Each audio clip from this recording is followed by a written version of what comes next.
ఈ స్ప్రెడ్‌షీట్‌లో ఒక XL test ఉన్నది.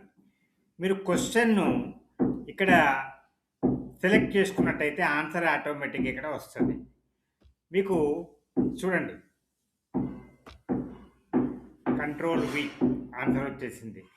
ఈ రకంగా మీరు క్లిక్ చేస్తే ఆన్సర్ తెప్పించగలుగుతారా? 10 సెకన్లలో. ఎట్లా తెప్పించగలుగుతారు చెప్పండి? ఓకే. సేమ్ ఫార్ములా నేను ఇక్కడ ఎంటర్ చేస్తాను చూడండి. Is equal to X lookup ఇది ఎక్సెల్ గురించిన టెస్టు. ఎక్స్ లుకప్ సి అనవసరంగా వచ్చింది. ఎక్స్ లుకప్ ఏం లుకప్ చేయాలి? మనకు ఈ వాల్యూని లుకప్ చేయాలి. కామా దేనిలో లుకప్ చేయాలి? ఏ కాలంలో క్వశ్చన్స్ ఉన్నాయి నేను దాన్ని హైడ్ చేసిన. బి కాలంలో ఆన్సర్స్ ఉన్నాయి నేను దాన్ని హైడ్ చేసిన. హైడ్ చేయకపోతే ఇక్కడ కనబడతాయి మనకు. ఎక్సైట్మెంట్ ఉండాలంటే హైడ్ చేయాలి. ఓకే. F5 ఏది? ఏ నుంచి ఏ కాలం. ఏ నుంచి ఏ కాలం అది.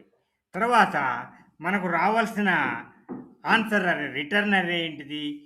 బి నుంచి బి కాలం. ఇప్పుడు మనము బ్రాకెట్ క్లోజ్ చేసి ఎంటర్ చేద్దాం. చూసారా వచ్చేసింది ఆన్సర్. ఇక్కడ మనం క్వశ్చన్ సెపరేట్ చేస్తే అయిపోతుంది. క్వశ్చన్ను ఇట్లా డ్రాప్ డౌన్ చేస్తే పోతుంది.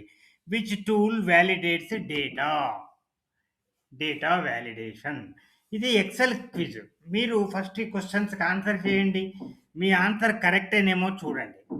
అప్పుడు మీకు మీరే మెజర్ చేసుకోవచ్చు. మీ ఎక్సెల్ నాలెడ్జ్ ఎంత ఉన్నది, ఇంకేం నేర్చుకోవాలి, ఆ ఫార్ములాస్ యొక్క సింటాక్స్ ఏంటి, వాటి ఉపయోగం ఏంటిది. చాలా ఉపయోగం ఎక్సెల్ నేర్చుకునే వాళ్ళకు. ఇప్పుడు ఇక్కడ నేను ఎక్సెల్ గురించిన క్వశ్చన్స్ పెట్టినా. మీరు ఏ లెసన్ గురించి అయినా పెట్టొచ్చు. ఎయిర్ పొల్యూషన్ గురించి, లేక హెల్త్ గురించి, దేని గురించి అయినా పెట్టొచ్చు. ఈ రకమైనటువంటి ఎక్సెల్ ఫైలు, స్ప్రెడ్ షీటు మనకు